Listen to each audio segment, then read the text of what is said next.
তাআলা আমাদের এক ভাই জানতে চেয়েছেন যে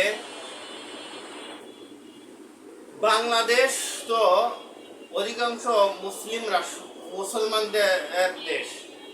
বাংলাদেশে অধিক 100 ভাগের 95 ভাগই মুসলিম রাষ্ট্র। এইখানে রাষ্ট্রটাও পরিচালনা এইভাবে হওয়া দরকার যাতে করে মুসলমানরা মুসলমানিত্ব বজায় রেখে ইসলামের হুকুম আহকাম মাইনে চলতে পারে। এই জন্যই রাষ্ট্রটা পরিচালনা করা দরকার। তা আমাদের যেহেতু বর্তমান পরিস্থিতি হিসেবে এখন অন্তর্বর্তী সরকার গঠন করা হচ্ছে, সামনে হয়তো নির্বাচন হবে, কিন্তু এই সামনে নির্বাচনে আমরা এমন মানুষকে ভোটটা দেব, এমন প্রার্থীকে ভোটটা দেব যে ইসলামের হুকুম আহকাম সম্পর্কে জানার পরে সে নির্বাচিত হয়ে সেই হুকুম আহকাম অনুযায়ী নিজে আমল করবে, দেশ ও দেশের সমস্ত জনগণকে আমল করাতে পারে। এই পারার জন্য সর্বপ্রথম তার হুকুম হাকাম জানা থাকতে হবে।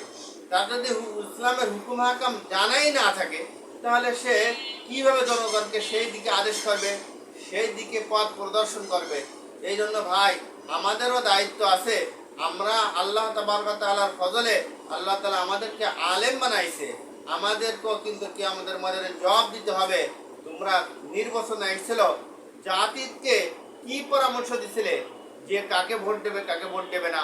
তা আমার কথা হলো যে আমারও কিয়ামতের ময়দানে প্রশ্ন আল্লাহর কাছে উত্তর দেওয়ার ক্ষেত্রে এটা বলা প্রয়োজন যে যেই ব্যক্তি কোরআন ও হাদিসের ইলম রাখে, ইসলামের হুকুম আহকাম সম্পর্কে জানে, সেই ব্যক্তিকেই ভোটটা দেওয়া উচিত, সেই ব্যক্তিকেই নির্বাচিত করা উচিত।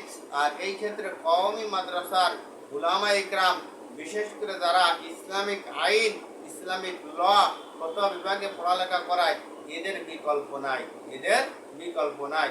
সুতরাং জানি কতটুকু ইসলামিক হুকুমত কায়েম হবে বাংলাদেশে তা জানি না, কিন্তু এরকম একজন সৎ প্রায় লোককে ভোট দেওয়াই আমাদের উচিত, এরকম একজন লোককে আনাই আমাদের উচিত। আল্লাহ তাবারক ওয়া তাআলা সবাইকে বুঝার তৌফিক দান করুন।